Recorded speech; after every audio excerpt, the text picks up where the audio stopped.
Aujourd'hui, on est à bout de souffle dans un rapport social qui est complètement crétinisé. Le système bancaire international est en train d'exploser. Enfin, tout est en crise finale, mais personne ne creuse. C'est-à-dire que les gens, par exemple, une vidéo sur BFM Business avec un économiste qui va de manière simple parler aux gens, bah ça rassure. Les gens ont besoin d'avoir des langages simples qui les rassurent dans la simplicité de leur ignorance. Donc plus le langage est simple, plus il rassure. Donc vous avez plein de gens aujourd'hui qui, dans une cacophonie de langage simple, proposent la nouvelle monnaie, la nouvelle politique, la nouvelle Europe. C'est-à-dire qu'on est dans toutes les catégories aliénatoires du capital, mais on dit aux gens, vous voyez, il n'y a pas besoin de faire des efforts. C'est vous, ensemble, qui allez réfléchir et vous allez trouver une solution. Il n'y a plus d'histoire, il n'y a plus de logos. C'est la subjectivité désirante qui ne connaît rien, à qui on dit, mais oui, avec quelques vidéos, tu peux comprendre. Maintenant, ça y est, refais le monde. Ce qu'il y avait il y a 20-30 ans permettait des ouvertures radicales avec des lectures approfondies qu'aujourd'hui, on a énormément de mal à avoir. Moi, je vois plein de jeunes de 20-25 ans qui n'ont strictement rien lu, qui s'abreuvent de vidéos, qui de temps en temps regardent un petit feuillet ou un prospectus, mais la difficulté des profondeurs, Hegel, Marx, Rosa Luxembourg, qui a lu l'accumulation du capital de Rosa Luxembourg? Il y a 30 ans, il y avait encore quelques centaines de personnes. Moi, depuis des années et des années, j'ai jamais rencontré quelqu'un qui m'a dit « j'ai lu l'accumulation du capital de Rosa Luxembourg ». Par contre, je regarde toute une série d'économistes, recompositeurs, néo-proudhonistes qui me parlent de trucs tellement cucupralines que ça me rassure. Ouais. Bah, c'est la novlangue aujourd'hui, c'est ça qui fait que les gens sont happés aussi par ça. C'est Oui, qu'ils... mais ce qui est dingue, c'est que ça donne aux gens un sentiment totalement faux, mais dans lesquels ils se bercent d'illusions et de rassurance, parce que, bon, moi je sais que j'y vais pas, parce que j'y suis allé une ou deux fois, j'ai trouvé ça tellement débile que je n'y vais plus, mais j'ai plein de correspondants qui me parlent des forums, mais comme d'un lieu majeur d'expression de l'aliénation subjective et du délire narcissique. Les gens sur les forums euh, parlent en totale ignorance. Ouais. Ils n'ont rien lu, ou ils ont lu deux, trois trucs.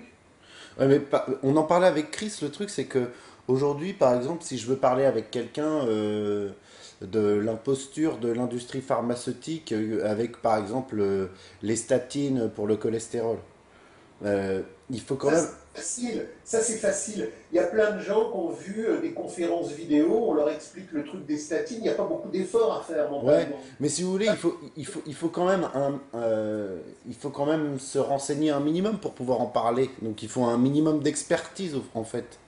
C'est ça le Voilà. truc.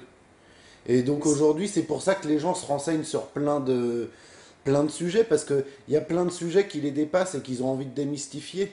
Oui, mais alors si vous voulez, ils additionnent des valises hétéroclites de compartimentage diversifié. Alors, je m'occupe du bio, de la permaculture, les statines, le cancer, la bourse. Est-ce qu'on pourrait autogérer la société autrement? Tout ça. Mais le problème, si vous voulez, c'est que toutes ces problématiques-là, dans la réalité matérielle de leur histoire, elles ont une histoire. C'est pas un truc qui descend comme ça du ciel. C'est le développement historique qui, depuis des siècles et des siècles, dans ses contradictions, a produit toutes ces problématiques-là. Mhm. Et pendant des siècles, des groupes radicaux ont déjà dit des tas de choses qui sont décisives et que personne ne connaît. On ne va pas à chaque génération refaire l'analyse du monde. Il y a des transmissions, il y a des acquis méthodologiques, il y a des acquis de connaissances. Or, aujourd'hui, les gens ne partent que d'eux. Mhm. Ils partent d'eux pour refaire l'écriture du monde. Et c'est pour ça que votre truc de tout à l'heure sur le logo, c'est décisif. Ce qu'Héraclite a dit au moment où il l'a dit, s'applique encore à nous aujourd'hui.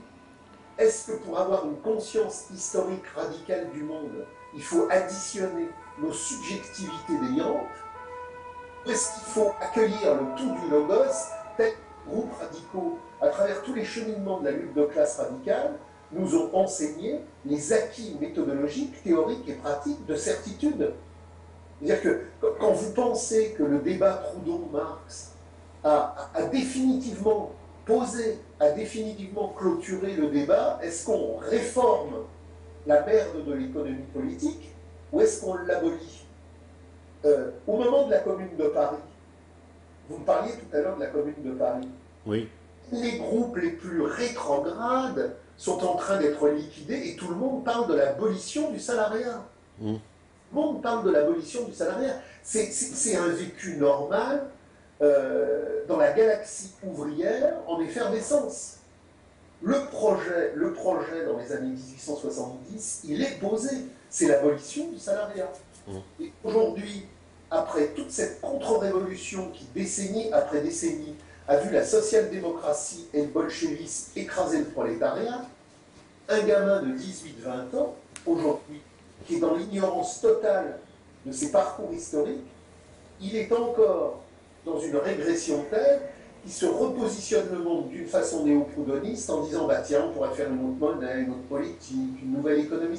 Il ne sait même pas que dans les années 1860-1870, dans le cadre de la première internationale, tout ce que sa subjectivité ignorante aujourd'hui prétend analyser a été clarifié d'une manière définitive.